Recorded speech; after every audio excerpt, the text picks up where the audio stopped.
So, fresh back from a little trip from the Toy and Train Fair. We've had a good session. Not as good as the last one, but a few things that I was hoping would be there again weren't this time, and the people I bought a lot of stuff off last time and said they were going to be there weren't, which is a bit of unfortunate. But I didn't come away empty-handed. But before that, I'll just bring you up to speed with the saga I was having with Rocket Railways and the Lima PTAs, where they only sent me 2 of the 3 I bought, and then when I asked where the 3rd one was, it never transpired and he just refunded me. There was a video by Rob at Little Wicket which covered Rocket Railways, and I happened to mention my Discord, and Jason, I think it is, from Rocket Railways, did get in contact with me via my video, but the comments were removed, but I messaged him through the eBay, and basically to sort of smooth things over, he gave me a full refund, and I have since then now repaired both wagons. I can't seem to get the wretched paint off, but I did use the Vectus 3D printed NEM converters and glue those on, and I think they're the Dapol large couplings. I have tried to clean the paint off of this one in varying success. I've used IPA, a hand sanitizer, which is obviously water, glycerine and IPA, which seemed to start to lift the red but not really do much with the black. I left it soaking in water for a day. I managed to get all the PVA and crap out of the inside, but the paint pretty much remains there. I even tried a little bit of T-Cut. I've got some, I don't know what's happened to it, it's just gone all liquidy instead of a creamy paste. But again, because it's an abrasive, it's obviously taking off the stuff I don't want taken off. I just want the paint that was badly sprayed on to be removed. I mean, this one doesn't look too bad now. It actually looks like it's got a little bit of weathering because I've cleared it off, but obviously it's starting to remove the data panel on it. The other one, I haven't had as much luck with that one.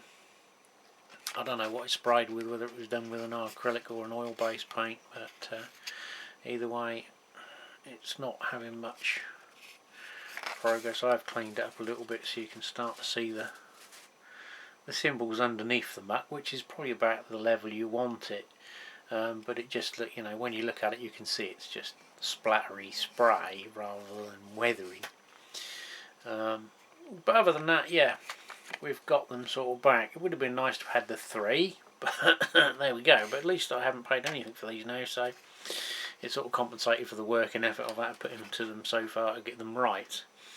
I have managed since then to get a nice condition one, I think, from the Hatton's auction site, which is now in my trunk with a number of other items. I don't know whether this video will be up before or after, but there's another one sitting on YouTube waiting for me to put it live, which is my last Hatton's haul, which is mostly American outline. So we can put those to bed. They can be packed away now. I have since managed to get another lot from, I've got another lot from Trains for You in Peterborough. These ones are rough. They're about £10 each, or that's what the best offer was. I can't remember, but yeah, I chucked an offer in. Most of them have got couplings broken off, so they will need removing and having a retrofit NEM conversion. But I managed to get, if it hasn't covered in in the Hatton's video, depending on when I go this out, I got the bus from them, which is this one. They fetch a fair bit of money, more than I generally want to pay, but this one was £17, which is ouch for me for a toy bus.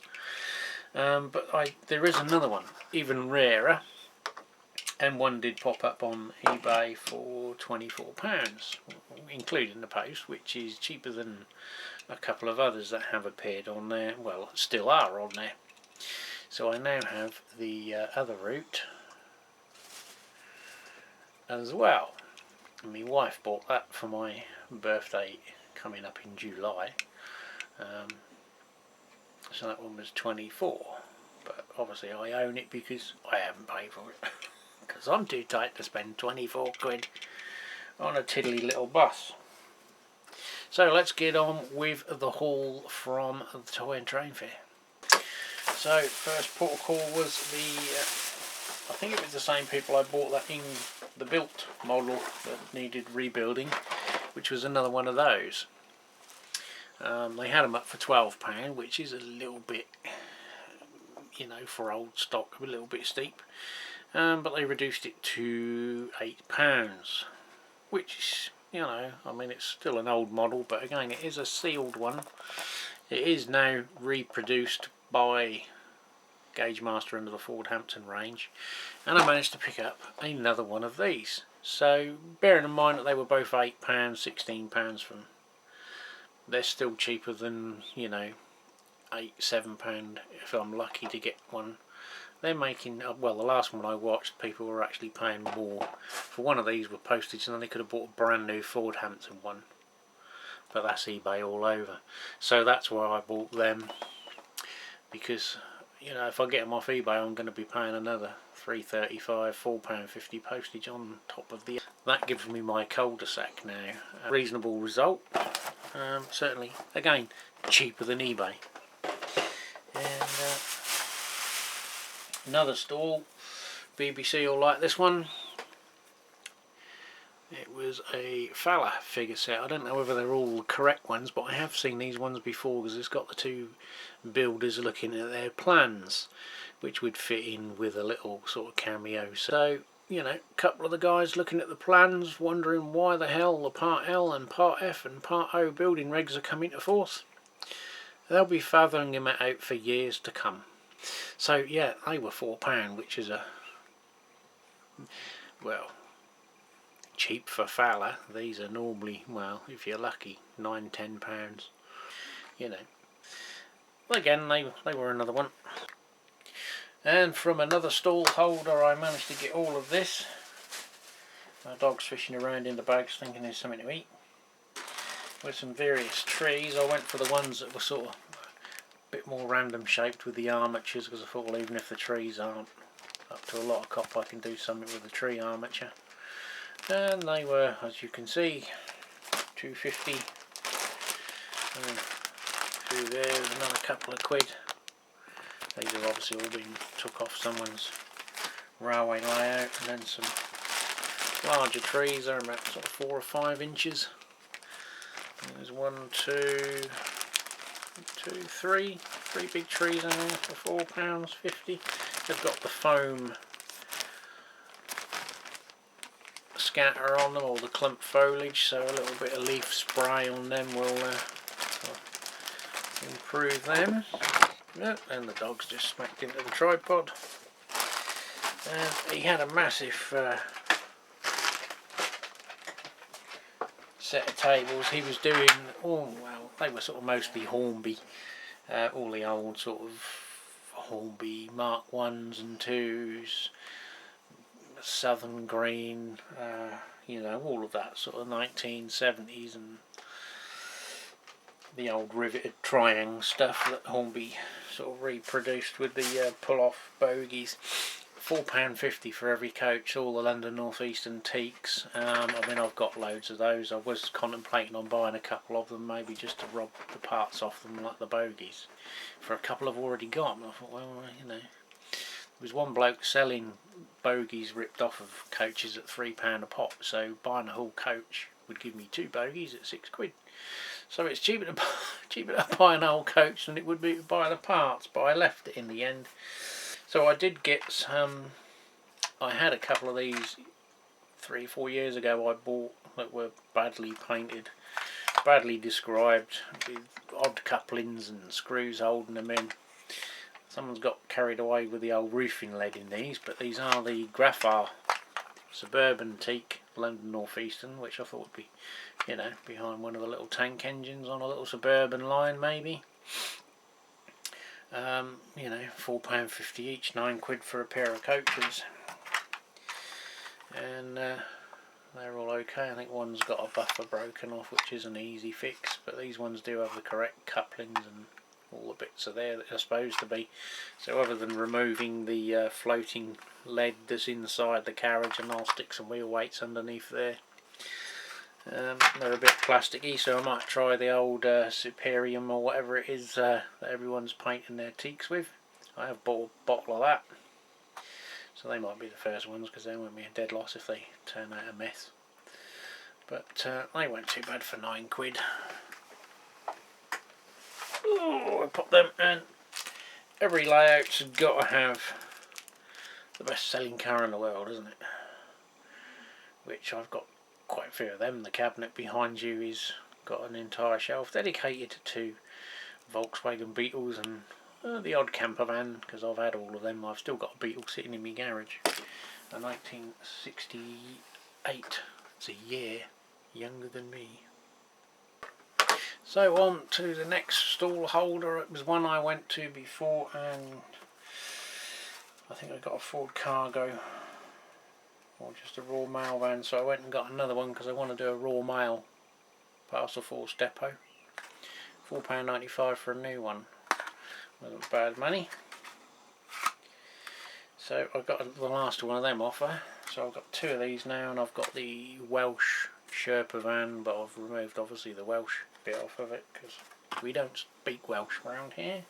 Most people can't understand us, but it's definitely not Welsh. And I asked her if she'd got any more of the Ford Cargos in Parcel Force or Raw Mail logo. And she said she'd got a lorry, and she dug that out, and she said, oh, it's a Parcel Force one. And I went, yeah, that's fine, I want Parcel Force as well as Raw Mail, because they were still one in the same back then. £20 was a bit painful. I did get it for 18, but I just haven't seen them. The last one at the show was a new one, was I think £25 there the last time, which I don't really want to spend that much money on a static display item at the back of the layout. But yeah, so I need maybe another one of these, or a Royal Mail one, 2 or 3 Arctics and a couple of 7.5 tonners and some wagons, just to do a postal depot sorting office, which will obviously be rail served. On the other side, my inspiration from that is Peterborough, which runs alongside the rails. I don't know whether they was served by rail back in the day, but I'm guessing it was, since it's by the rail. But to go with that, I have a Bachmann coach, and I have a mint condition operating Raw Mail set from Hornby, so we'll have a Raw Mail parcels train. I picked this up as well from another dealer, £9, and that's pretty much intact. Everything's there that's supposed to be. I'm on the lookout for semaphore signals now. He had a London North Eastern lattice kit, so I bought one kit. I've missed a couple on eBay that are cheap. I think the newer ones are slightly better than these earlier versions, but you have to get what you can get, sort of thing. And same stall holder was another couple of the rail freight trucks. These were 11. The last time I paid I think a tenner for a pair, but I mean these generally make £10 each on eBay, so I don't even bother going for them. I have got quite a few of these now, so I rarely buy these because they're cheap, and it's, you know, like having a chocolate biscuit, isn't it? It's rude to say no. But yeah, so we got a couple more of those. I did see a few other bits. But no bogey tankers, no MGR hoppers this time. Well, you never see bogey tankers. Hoppers, no hopper cars this time. None of them had them, even expensive variants.